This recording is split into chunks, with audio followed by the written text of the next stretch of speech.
media friends, friends from different parts of the Indian subcontinent, the Indian people, whom we consider as our close ally and defenders of our right.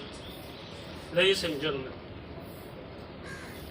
today I stand before you as an elder representing elder generation in shame in a way, because no matter how hard we tried, we could not bring peace to our land. But I also stand before you proudly to say that Nagas, despite our human sufferings, which the world could not endure for all this, we have not lost our dignity, nor have we surrendered our rights. And we will continue to stand our ground till the end of time. Naga history is written in blood, in ashes, in fire. I come from a generation that witnessed entire Naga areas being bombarded, entire villages burned, not only villages, but granaries, terrace fields, domestic cats, the dogs and animals captured, killed, so that even if we don't die of bullets and bombs, we will die of starvation. I come from a generation that does not know the year or the dates or the month we were born, because nothing was left on this earth in the Naga homeland. No diaries survived the fire of the Indian military. Bibles, songbooks, everything that would burn. Because people don't know when they were born. When they ask your age, they say, were you born before your village was burned or after you came back from the jungles? Accordingly, we know whether we're 50 years, 60 years, 70 years. That is the generation before you. And I think many of you have not seen. There is not a single Naga village in the entire Naga homeland that has not suffered those as a consequence of these more than 75 years of war and peace in Nagaland. Every Naga family has lost one son or daughter, a father or mother. No Naga community is deprived women of being raped, tortured, and killed. For which, in order to save the nation, to survive as a people, young able-bodied Nagas had to go to the jungles to take up the relics, the waste of World War II from British soldiers and Japanese soldiers. 303 rifles and so musket guns, whatever. That was the generation which brought you to this earth. Women were not only raped and killed. In Waka, a pregnant woman, the entire village and people were gathered in the ground. A pregnant woman, the Indian army tied a rope to her neck. They drag her around the ground to show the villagers gathered, kept as a concentration camp. In the process, the fetus came out from her water. They took out and put it into her mouth. She died. Another woman was raped, molested. After that, they cut her limbs, her arms, her limbs, all the four legs and arms. Then they molested her trunk.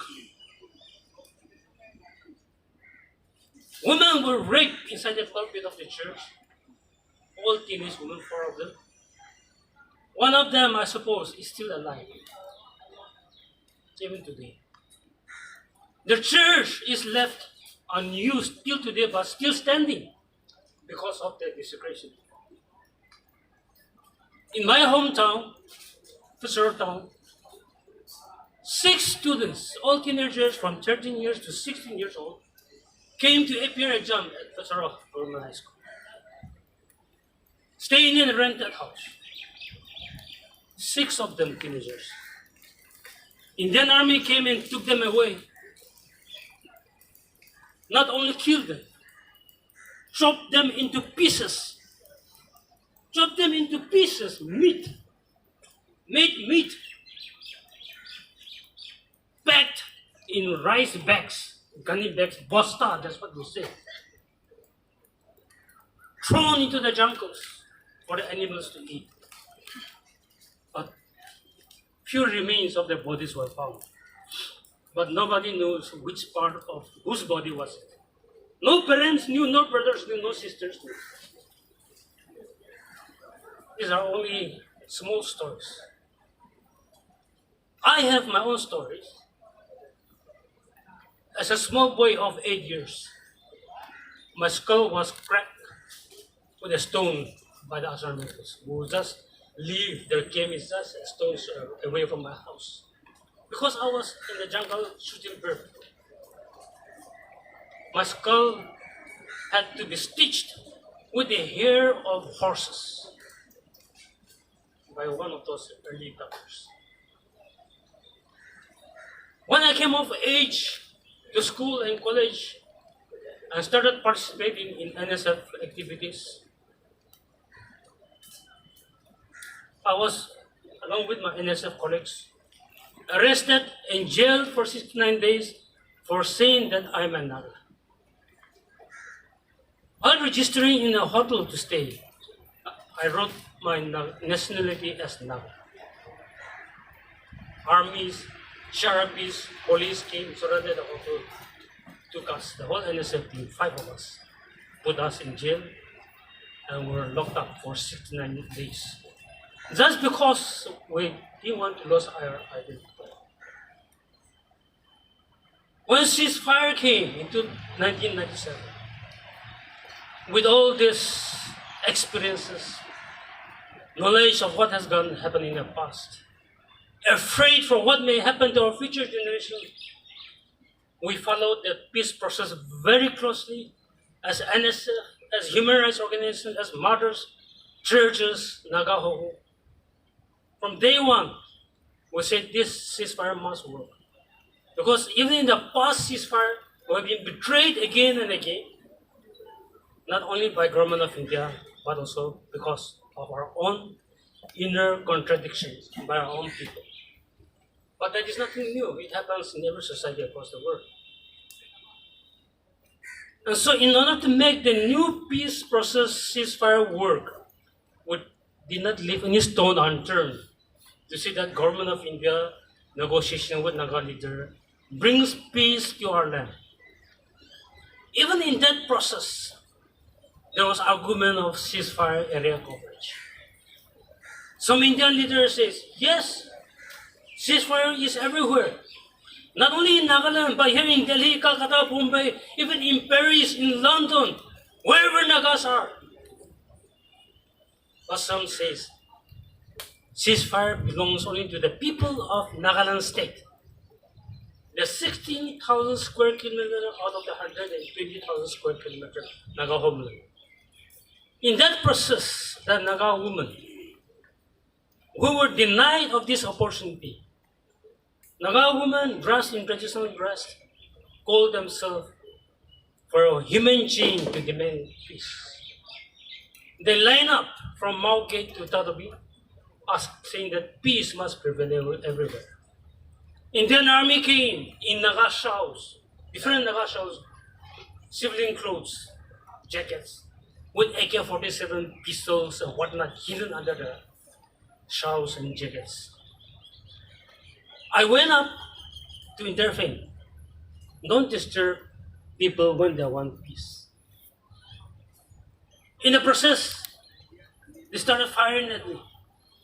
One whole AK-47 magazine was emptied in the road, but I managed to run away. But 3 people were not so fortunate.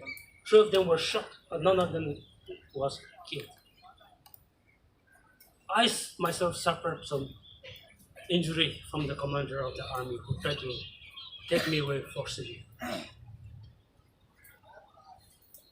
So in order to make peace process, we have not left any stone unturned. We went to the United Nations. We went wherever our voices could be heard. In different parts of India. We came to Delhi. Every Naga civil society, we came to Delhi in 2000, calling it a journey of conscience to India. And to say thank you to Mahatma Gandhi, who understood the Naga stories and respected the Nagas as a people. We went and prayed in his graveyard. We sang songs. Though he wasn't a Christian, Lead Gently Light was his favorite Christian song. Nagas practiced that song and sang in his graveyard. Gandhians came and cried. We should have been the person to come to Nagaland to say sorry for what India has done. Instead, you have come to Rajghat, Delhi. We are so ashamed, and they cried openly in the ground. We said, this is a journey of conscience. When Naga people and Indian people talk and converse, we think we can find peace. Peace will not be handed to us by governments and Indian military. So we have come to reach to the hearts and souls of the Indian people. 25 years now, ceasefire has gone on without conclusion. We also know that it is the division among the Nagas that the government of India has been using as a leverage to further delay the peace process. In our own ways, we reached out to every Naga leaders. Those days, there were only 3 factions. 2 NNCN, both outside Nagaland, 1 in Burma, 1 in Asia, 1 in London. We reached out to all of them to say, please come together for the sake of future Nagas. Now we have 15, 16 factions. The more we try to unite them, the more we're divided. That is the sad reality. But all this is happening maybe because we ourselves are not honest with ourselves. We're afraid to stand for the truth, or rather, let me say, we want to be safe by hiding from the truth. If you look at the Naga society today, besides the killings by Indian army, bullets and bombs, which happened just last December, and which was repeated in Arunachal Tirap district. 2 of them, Indian army stopped. After identifying them, they let them go away, and when they were going away, they were shot from behind. Never a case of mistaken identity as claimed in the open instance. These are happening just now. The dust of these killings have not even settled. The smoke of these killings have not even disappeared. In the midst of all this, Government of India has signed agreements time to time. Some agreements to find some kind of honorable peace. Some agreements to divide the Nagas further and further, and to weaken the Nagas. So what we're now saying in the midst of all this, is it not time for us to stand up for what is right? We have conversed with different people in India, even in recent times, last year, even this year. We have gone to South India, North India, everywhere, wherever Naga people are willing, Indian people are willing to listen to us. We have gone to the heartland of India, Bihar, West Bengal, wherever. And we're still going.